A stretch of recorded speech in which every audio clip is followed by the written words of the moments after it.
En el nombre del Padre, y del Hijo, y del Espíritu Santo. Amén. Dios te salve, María, llena eres de gracia, el Señor es contigo. Bendita tú eres entre todas las mujeres, y bendito es el fruto de tu vientre, Jesús. Santa María, Madre de Dios, ruega por nosotros, pecadores, ahora y en la hora de nuestra muerte. Amén. Gloria al Padre, y al Hijo, y al Espíritu Santo, como era en el principio, ahora y siempre, por los siglos de los siglos. Amén. San José, ruega por nosotros. Amén. Junto con las dos meditaciones más en tono de ayuda para la oración en el retiro, vamos a ofrecer también una reflexión un poquito más teórica, en el sentido que nos pueda iluminar el misterio de la Pascua de Cristo, ciertamente para vivirlo, para ayudarnos a vivirlo mejor, principalmente en la celebración del Triduo Pascual, pero también a lo largo de todo el año litúrgico, es decir, a lo largo de toda la vida, porque es el misterio pascual de Cristo el centro de todo, y es el fin de su venida, de su encarnación, de su nacimiento, el fin de su vida oculta, el fin de sus 3 años de predicación en la vida pública, y es la condición, es decir, la causa, dicho en realidad, de nuestra salvación recibiendo el Espíritu Santo. El Hijo de Dios se ha hecho hombre para morir y resucitar, ascender al cielo, sentarse como hombre a la derecha del Padre y comunicarnos su mismo Espíritu. Así como la primera creación se hizo modelando al hombre del barro y soplando sobre él, infundiéndole un espíritu, un aliento de vida, la segunda creación se hace tomando a los hombres pecadores, caídos en el pecado, soplando sobre ellos e infundiéndoles el Espíritu Santo, no un aliento de vida, no el alma humana, natural, carnal, sino el mismo Espíritu del Padre y del Hijo, la tercera persona divina que se viene a convertir en nuestra nueva alma, en nuestro nuevo principio de vida y operaciones divinas. El primer hombre era de tierra, era de carne, y la carne es la naturaleza humana, además caída.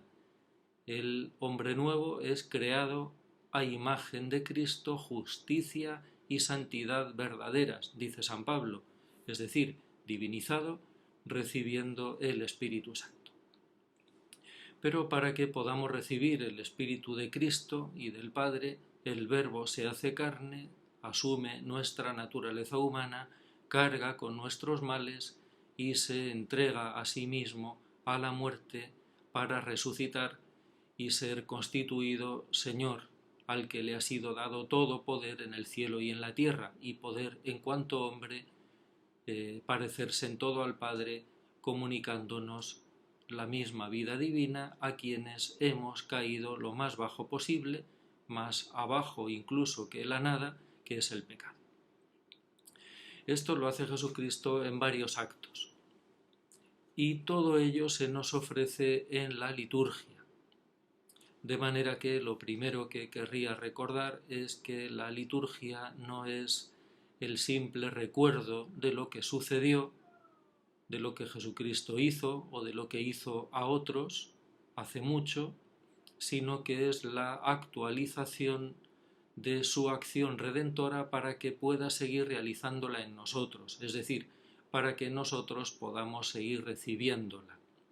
La Constitución del Vaticano II sobre la liturgia, la Constitución Sacrosanctum Concilium, nos recuerda que los apóstoles enviados por Jesucristo no sólo, dice, predicaban, anunciaban, sino que realizaban las maravillas de Dios. No sólo anunciaban por la predicación, sino que realizaban, es decir, le permitían a Jesucristo seguir realizando a través de ellos la misma acción redentora. Y eso es la liturgia. La liturgia es la acción principal de Cristo sacerdote que actualiza para nosotros su acción redentora que comenzó a realizarse en los misterios que celebramos. Eso tiene su significación mayor en la celebración de Pentecostés. El día de Pentecostés, las oraciones de la liturgia nos van a hacer pedir lo siguiente: renueva en nosotros los prodigios de Pentecostés y no dejes de realizar hoy en el corazón de tus fieles las mismas maravillas que obraste al comienzo de la predicación evangélica. El día de Pentecostés no solamente recordaremos que hace mucho fue Pentecostés para otros, sino que nos acercaremos a Cristo en el signo, en el sacramento de la Iglesia, para que sea Pentecostés para nosotros, para que siga siendo Pentecostés también para nosotros.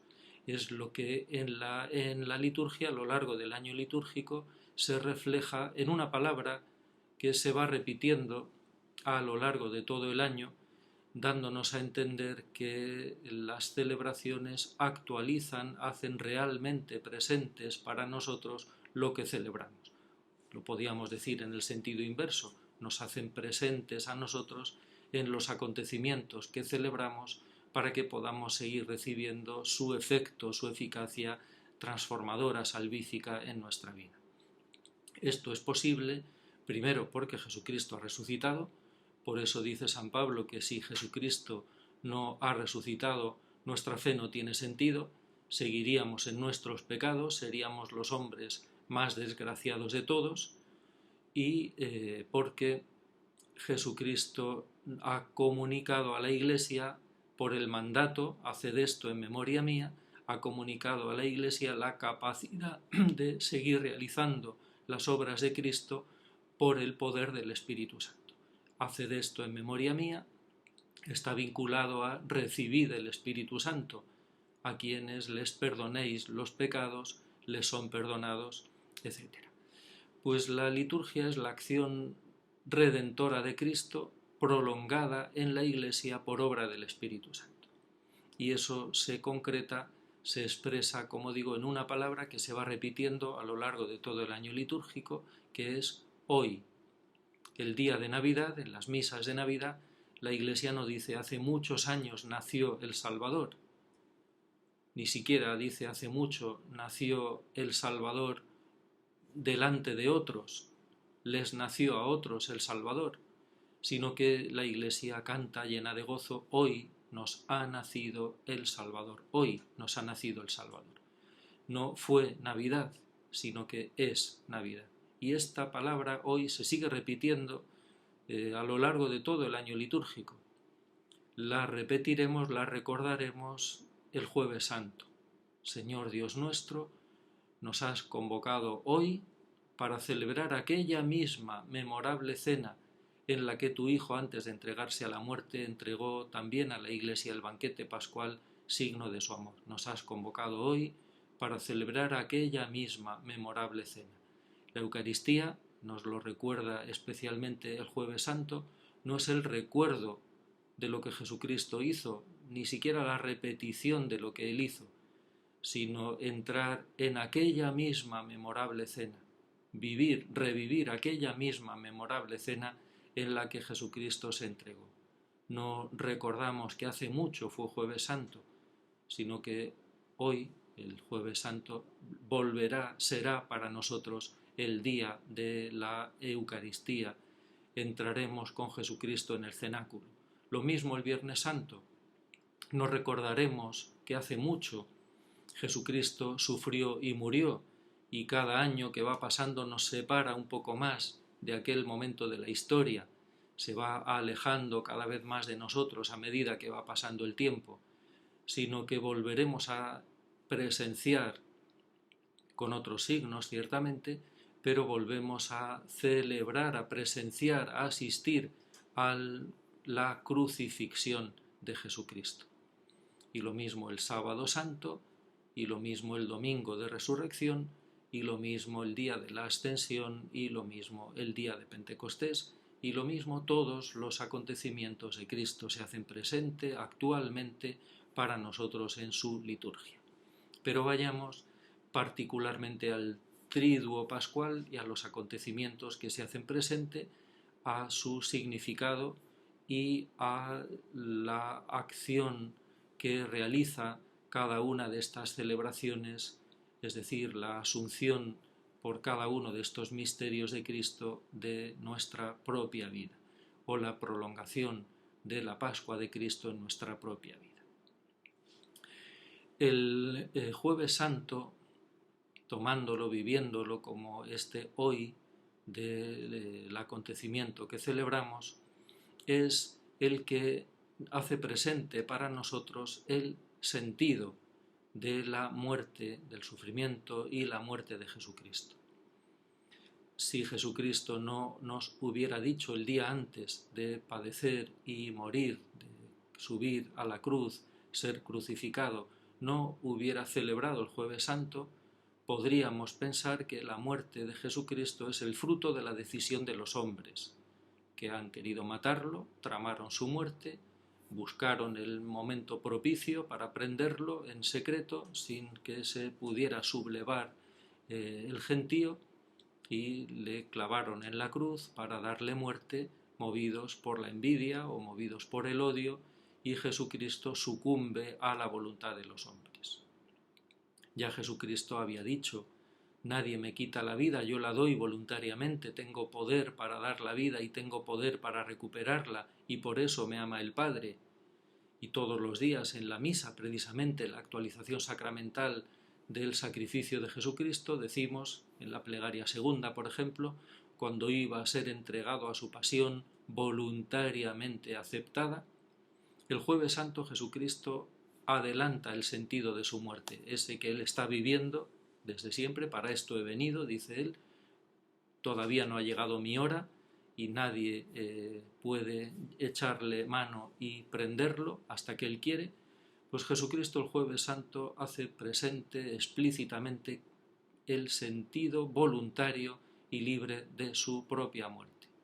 Y por eso él dice: tomad y comed, esto es mi cuerpo que será entregado por vosotros. Tomad y bebed, este es el cáliz de mi sangre que será derramada por vosotros y por todos los hombres para el perdón de los pecados. La muerte de Jesucristo es una entrega voluntaria. El Hijo de Dios expresa en su muerte terrena su donación, la donación de sí mismo por amor al Padre y por amor a los hombres. En primer lugar, la muerte de Jesucristo es una expresión, la expresión suprema de su amor al Padre. Muriendo se entrega al Padre.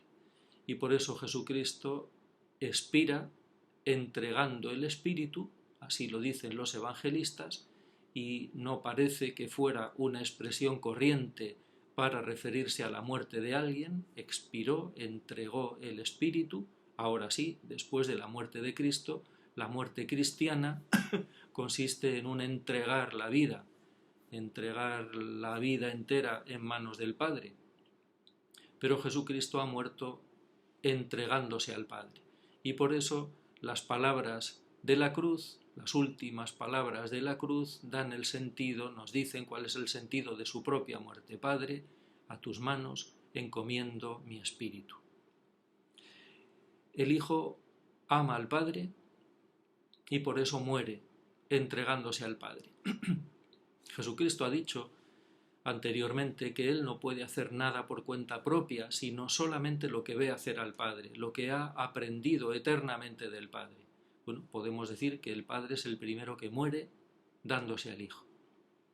Que en el seno de la Trinidad el Padre no hace otra cosa que morir a sí mismo dándose a su Hijo, agotarse a sí mismo, vaciarse de sí mismo entregándose al Padre. Cuando San Pablo dice en el capítulo 5 de la carta a los Filipenses, el capítulo 2, que Cristo, a pesar de su condición divina, siendo Dios, se vació de sí mismo y se hizo obediente hasta la muerte, vaciarse de sí mismo, muriendo, nos da a entender también que eso es lo que hace el Padre. El Padre se vacía de sí mismo porque se comunica entero a su propio Hijo, se dona entero a su propio Hijo. Le comunica su misma vida entera, todo lo que el Padre es y tiene, a su propio Hijo. Y como el Hijo no puede hacer nada por cuenta propia, como el Hijo es el puro reflejo del Padre, como dice la carta a los Hebreos, Él es reflejo de su gloria, impronta de su ser, el Hijo hace lo mismo que el Padre hace con Él respecto al Padre. Se vacía de sí mismo dándose al Padre y lo expresa en su muerte. Y por eso muere diciendo: Padre, a tus manos entrego mi espíritu, a tus manos entrego mi vida. La muerte del Hijo es una entrega filial, y eso Jesucristo lo anticipa, lo recuerda el Jueves Santo, diciéndonos cuál es el sentido de su muerte. Muere como Hijo, amando al Padre. Pero también muere por nosotros. Esto es mi cuerpo entregado por vosotros. Nadie tiene amor más grande que el que da la vida por sus amigos. Jesucristo muere por nosotros. ¿Qué significa ese por nosotros? Es una expresión muy rica y contiene en sí muchos significados complementarios que se enriquecen recíprocamente y que componen la maravilla del misterio del amor divino a nosotros. Por nosotros quiere decir, en primer lugar, a causa nuestra. Jesucristo muere a causa nuestra, por nuestra causa. Como decimos en el credo, por nuestra causa fue crucificado en tiempos de Poncio Pilato. Por nuestra causa, porque quiere redimirnos. En segundo lugar, por nuestra causa quiere decir también por culpa nuestra. Jesucristo muere porque hace suyos nuestros males, nuestros pecados y el tributo último del pecado, que es la muerte.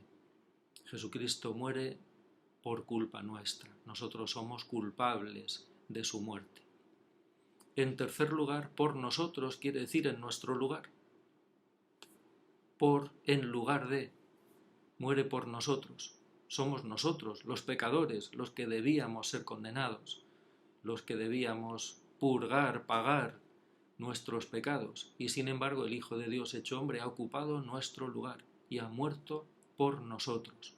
Ha muerto en lugar de los pecadores para ahorrarnos a nosotros los sufrimientos que deberíamos padecer, los sufrimientos inmensos, intensísimos, que deberíamos padecer a causa, como consecuencia de nuestros pecados. Y por último, por nosotros quiere decir en beneficio nuestro, para enriquecernos a nosotros, para beneficiarnos a nosotros precisamente con su misma muerte, comunicándonos la vida que Él pierde, comunicándonos la vida que está dispuesto, que da de hecho por nosotros, que está dispuesto a dar y da de hecho por nosotros. Morir es comunicarse a nosotros, morir es darse a nosotros.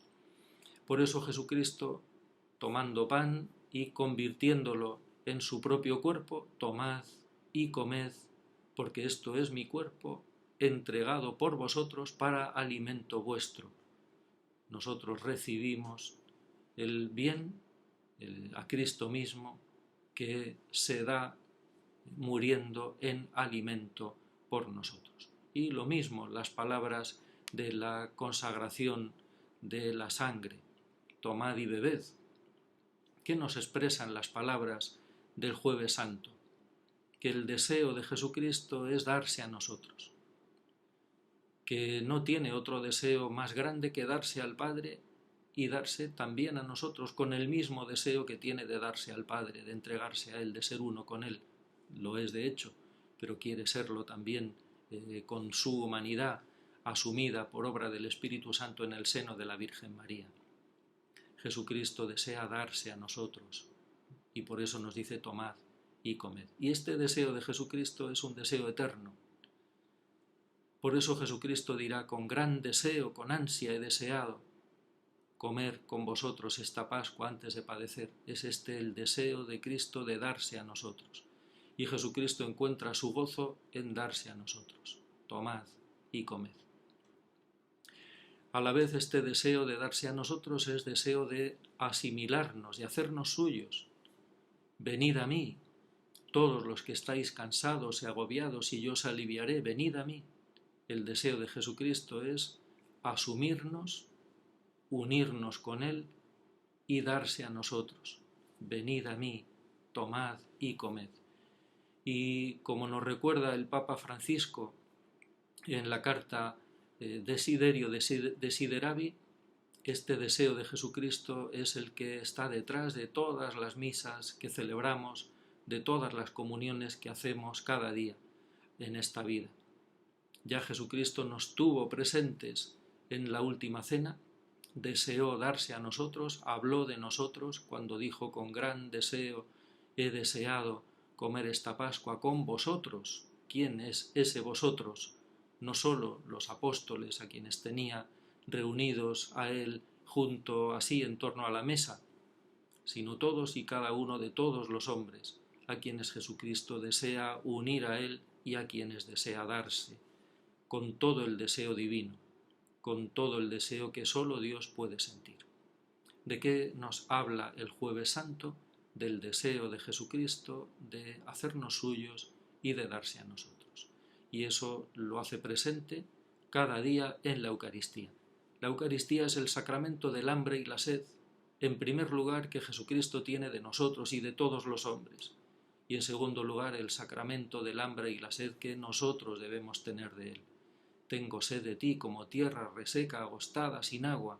Mi alma está sedienta de ti, porque Jesucristo está sediento de nosotros. El Jueves Santo anticipa la sed de Cristo en la cruz. Cuando Santa Teresa de Calcuta mandaba poner al lado de todos los crucifijos de los oratorios y las capillas de las misioneras y misioneros de la caridad esta frase de Cristo en la cruz: tengo sed, ella entendía que Jesucristo no habló en la cruz de la sed física de agua, sino de la sed de darse a nosotros, de la sed de darse al Padre y de la sed de hacernos suyos, comunicándonos el Espíritu Santo. Tengo sed de ti, tengo sed de cada uno de nosotros. Esta sed se anticipa el Jueves Santo. Tomad y comed, tomad y bebed, ansío darme a vosotros, ansío haceros míos eterna y totalmente. En segundo lugar, el Jueves Santo nos hace presente e inicia en la Iglesia la caridad fraterna. Este es mi mandamiento, el mandamiento nuevo, es decir, Jesucristo anticipa para nosotros el don que va a comunicarnos por el Espíritu Santo, que es participar de su misma caridad. No podemos amarnos los unos a los otros con caridad si no es recibiendo al Espíritu Santo, alentados, movidos por el Espíritu Santo. Por eso dice San Pablo: el amor de Dios ha sido derramado en nuestros corazones con el Espíritu Santo que se nos ha dado. Quien no tiene el Espíritu Santo no tiene caridad, porque la caridad es el mismo amor divino del que nos hace partícipes el Espíritu Santo. Recibiendo a Jesucristo en nosotros, tomad y comed, porque esto es mi cuerpo, podemos amarnos con caridad también los unos a los otros, como Él nos ama a nosotros mismos. Por eso San Juan en la primera carta dirá: queridos, si Dios nos amó de esta manera, también debemos así amarnos los unos a los otros. Recibiendo al Espíritu Santo, recibiendo al amor de las personas divinas, podemos amar con Él al Padre, al Hijo, al mismo Espíritu Santo, a nosotros mismos y a todos y cada uno de todos los hombres. Amaos los unos a los otros como yo os he amado. En esto conocerán todos que sois mis discípulos, si os amáis con caridad los unos a los otros. La caridad es el mismo amor divino. La caridad no es el amor que brota de las fuerzas de la naturaleza humana, la benevolencia con nuestros semejantes, la compasión con quien sufre. La caridad es el amor mismo divino. Y es un amor que solo podemos dar si lo recibimos de Dios, pero que es un amor que tiene las mismas características del amor divino, porque es el mismo.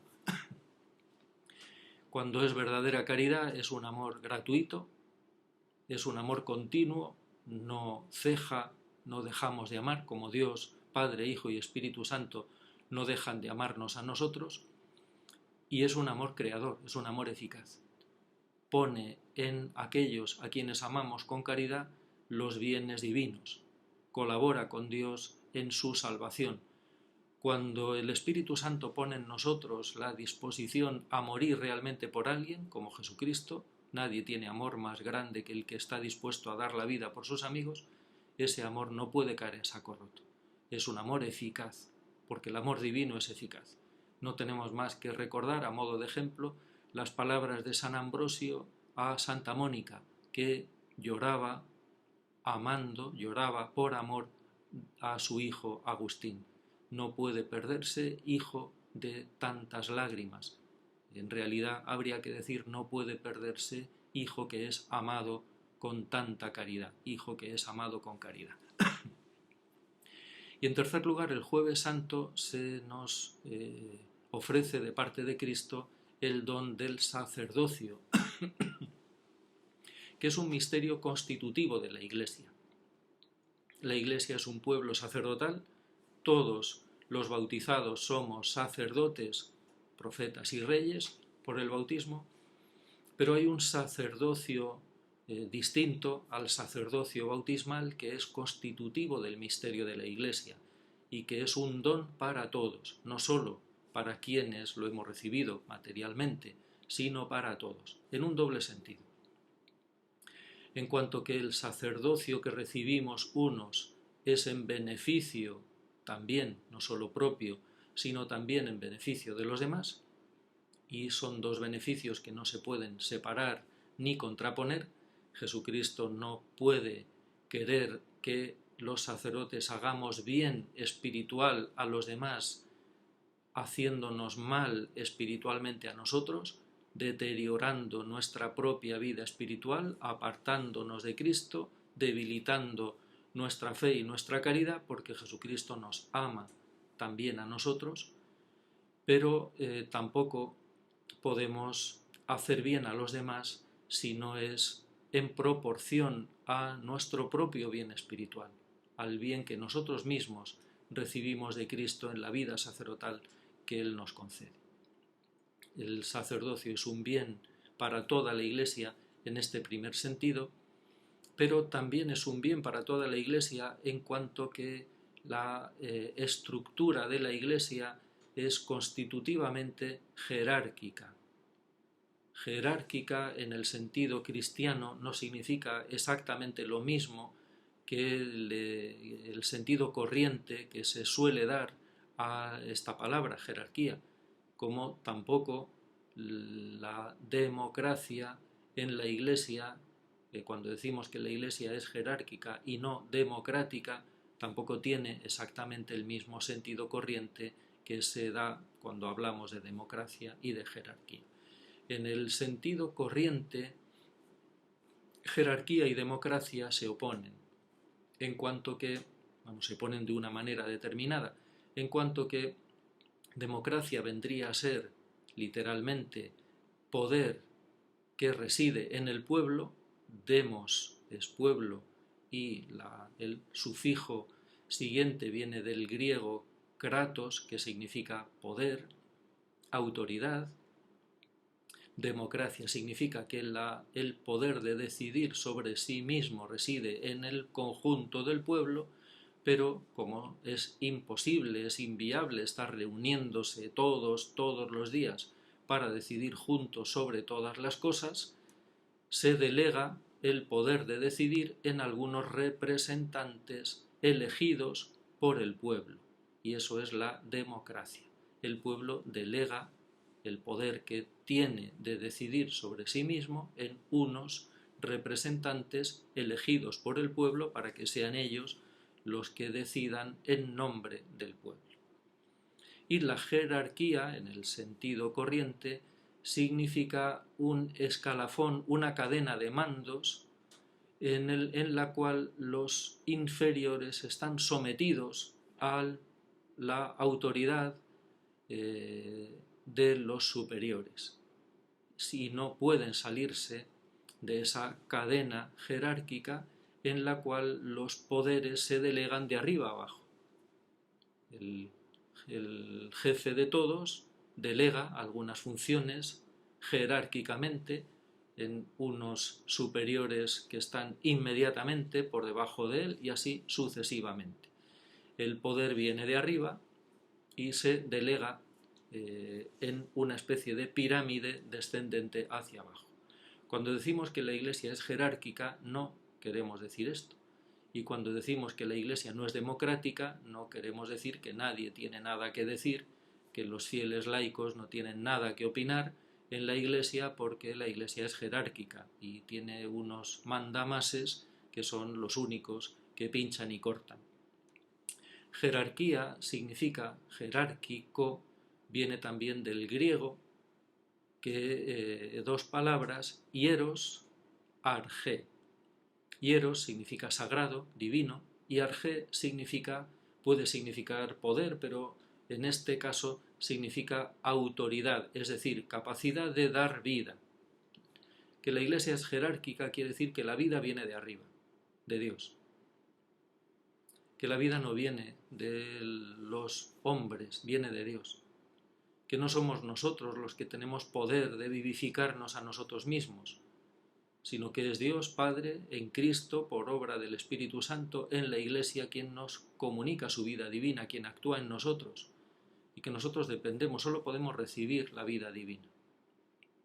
La Iglesia es jerárquica. El arjé, el principio de vida de la Iglesia, viene de Dios, es sagrado, es divino. Y Dios mismo, Dios Padre, ha movido a su Hijo Jesucristo a que elija a algunos hombres de este pueblo, como dice el prefacio de la misa crismal. ¿Para qué? Para que le hagan presente a Él, para que Jesucristo actúe a través de ellos. La Iglesia no es democrática, entonces, en cuanto que el poder resida en los hombres y lo vamos delegando hacia arriba en unos pastores más generales y luego en unos pastores más concretos de los que va a depender todo lo demás, pero por delegación de abajo arriba. La Iglesia en cierto sentido es democrática, en cuanto que las luces no nos las da Dios solo a unos. Las luces, el testimonio, la deliberación, el consejo prudente, Dios lo ofrece por medio de todos. Y por eso la Iglesia establece mecanismos obligatorios en su mismo funcionamiento en este mundo, tanto en la Iglesia universal como en las diócesis, como en las parroquias, como en las órdenes y congregaciones religiosas, para que haya una participación en la iluminación y en la toma de decisiones. En último término, tiene que tomar aquellos a quienes Jesucristo ha delegado, ha constituido en representantes sacramentales suyos, pero iluminados, necesitando recibir luces de todo el cuerpo de Cristo, que es la Iglesia. Cerrarse a esto sería presunción. ¿Qué es el sacerdocio? El sacerdocio es otro sacramento de Cristo mismo. Y a quienes miran con fe, a quienes se acercan con fe a los sacramentos de Cristo, Jesucristo les concede su gracia y actúa en ellos. Los sacerdotes no son en la Iglesia simplemente hombres que saben, porque han estudiado teología, tal vez, ojalá, mucho, y pueden predicar y explicar mejor que otros debido a sus conocimientos. Los sacerdotes somos sacramentos vivientes, sacramentos personales de Cristo cabeza. Le hacemos presente a Él inmediatamente. Somos la visibilidad sacramental de Cristo. Por eso Jesucristo dice: haced esto en memoria mía, no sustituyéndome a mí, sino haciéndome presente. El sacerdote no actúa en lugar de Cristo, sino en persona de Cristo. Por eso decía el Papa Benedicto XVI que el sacerdote habla con un atrevimiento que sería impensable si no fuera por voluntad misma de Cristo, habla con el yo de Cristo. El sacerdote no dice en la misa: tomad y comed, porque esto es el cuerpo de Cristo que fue entregado por vosotros. El sacerdote habla con el mismo yo de Cristo, porque es presencia sacramental, inmediata, real de Cristo. Para algunas acciones de Cristo con toda seguridad, independientemente de la vida espiritual y de la santidad del sacerdote. Para otras depende. le dejamos a Jesucristo hacerse más presente y actuar más en nosotros en proporción a nuestra docilidad a su Espíritu. El Jueves Santo es como una cara del misterio total que se completa el Viernes Santo. El Jueves Santo es como el sacramento de la cruz. Lo que Jesucristo dijo el Jueves Santo, tomad y comed, porque esto es mi cuerpo que será entregado por vosotros, lo hace el Viernes Santo. Y lo hace sufriendo y muriendo, cargando los males de todos. Dios cargó sobre él los males de todos. Nos volverá a decir la primera lectura del Viernes Santo para intercambiar, para realizar este admirable intercambio del que nos hablaba la liturgia de Navidad. Tomando nuestros males, nos enriquece con sus bienes. Mirad la caridad de nuestro Señor Jesucristo, que siendo rico se hizo pobre por vosotros para enriqueceros con su pobreza. Del costado abierto de Jesucristo en la cruz brota el agua y la sangre, la vida y el espíritu y la vida, el agua y la sangre, el Espíritu Santo que nos comunica la misma vida divina. Pero Jesucristo no solo ha muerto, sino que ha permanecido muerto. La resurrección de Jesucristo no se produce inmediatamente después de la muerte. Descendió a los infiernos, decimos en el credo de los apóstoles, y por eso el Sábado Santo no es simplemente un día de paso, de espera vacía. No tenemos el Sábado Santo nada más que dejar pasar el tiempo en vez de que la resurrección se produzca inmediatamente. Ya saben que antes de la reforma litúrgica del Vaticano II, la vigilia pascual se celebraba el Sábado Santo por la mañana. Después de celebrar el viernes la muerte y la pasión y la muerte de Jesucristo, el Sábado Santo por la mañana se celebraba la vigilia pascual, y la reforma de la liturgia nos ha traído de nuevo, ha recuperado este sentido teológico del Sábado Santo, que no es un día, como les digo, vacío, que hay que llenar con otras cosas, por ejemplo con la Virgen María. No, por supuesto que la Virgen María es coprotagonista con Jesucristo de su misterio pascual, pero el protagonismo el Sábado Santo lo sigue teniendo Jesucristo, no lo tiene nadie más. El protagonismo lo tiene Él, forma parte de su misterio pascual, el Sábado Santo. ¿Qué es el Sábado Santo y qué es este descenso a los infiernos de Cristo, tal como decimos en el credo apostólico? Infiernos, en este contexto, no se refiere a la condenación, el lugar de los condenados, sino infierno, del latín inferna, es el lugar inferior. Y el lugar inferior es el lugar de los muertos, donde estaban las almas de los muertos antes de la resurrección de Cristo. Hasta que Jesucristo no resucita y cambia la situación de los muertos están en lo que el Antiguo Testamento llama el Seol. El Seol es el lugar donde los muertos esperan la redención que sólo puede producirse por la muerte y la resurrección de Jesucristo. Tenemos indicaciones en la palabra de Dios, tenemos indicaciones en los santos padres, tenemos indicaciones en grandes teólogos que han iluminado, han tratado de iluminar este gran misterio del Sábado Santo. ¿Cuáles serían las pistas principales? Muy brevemente. Primero, los muertos antes de Cristo no están en la gloria, ni en el infierno. Están a la espera en un lugar, no tenemos otra manera de llamarlo porque funcionamos en categorías de espacio y tiempo, en una situación de desconexión, de soledad y de minimización de su propia vida, porque es lo que corresponde a quien no está en la relación vivificadora con Dios. El que no ha recibido la vida divina, la participación en la vida divina ni la ha rechazado. Este juicio solo se puede realizar a partir de la muerte y la resurrección de Jesucristo, que es un juicio también sobre el pasado, no solo sobre los que vienen a la existencia a partir de este momento. Es el juicio de la totalidad de la historia porque es el centro de la historia, en torno al cual gira la historia y la creación entera. Podemos pensar que Jesucristo ha querido compartir esta situación de los muertos antes de él, para redimirla. El principio patrístico solo ha sido redimido lo que ha sido asumido por Cristo. Solo ha sido transformado y redimido lo que Cristo ha asumido. Para redimir esta situación de los muertos antes de él, Jesucristo ha querido padecerla, compartirla, y eso es el Sábado Santo. Jesucristo deja que su alma humana entre también en el Seol para compartir esta situación de soledad, de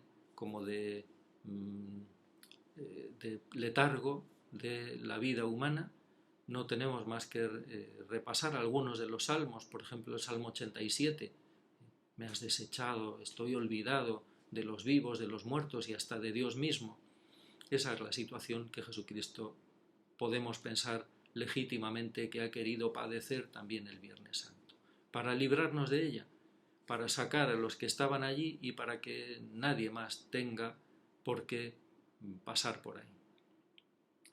Y la resurrección es no sólo la reanimación del cuerpo de Cristo, sino la divinización plena de su humanidad, para que en cuanto hombre pueda ser sentado a la derecha del Padre, es decir, plenamente divinizado, comunicador de la vida divina, para que, como recordaba en las charlas del retiro, todos honren al Hijo como honran al Padre. La resurrección va unida a la ascensión. De suyo, a Jesucristo le hubiera correspondido resucitar y ascender al Padre, todo uno, todo junto, pero para explicar a los hombres pedagógicamente el sentido de lo que han vivido los apóstoles, y esto es lo que os decía cuando todavía estaba con vosotros, que todo lo escrito acerca de mí tenía que cumplirse y que era necesario que el Mesías padeciera para entrar en su gloria, y les fue explicando a los discípulos de Maús todo lo que se decía de él en las Escrituras, para explicarnos a nosotros y para disponer a los apóstoles y también a nosotros a recibir el Espíritu Santo. Jesucristo es como que ha pospuesto la plenitud de la situación que le corresponde como resucitado hasta 40 días después. Y la ascensión es la plenitud de la situación que le corresponde como resucitado, ya sin hacerse presente a nosotros de otra manera. En esos 40 días que van de la resurrección a la ascensión, Jesucristo resucitado se sigue haciendo presente a los apóstoles de modo visible. Come con ellos, les habla, les da a tocar los agujeros del costado y de las manos, etc. Les explica las Escrituras. A partir de la ascensión ya no. El modo normal de entrar en relación con nosotros es la fe, la Iglesia, los sacramentos, el testimonio, y viviendo en nosotros, porque como el Padre está en mí, Padre, como tú estás en mí y yo en ti, así yo en ellos y ellos en mí, para que sean uno como nosotros somos uno, pero Jesucristo vive en nosotros, nos hace uno con Él sin que lo veamos. No habéis visto a Cristo y lo amáis.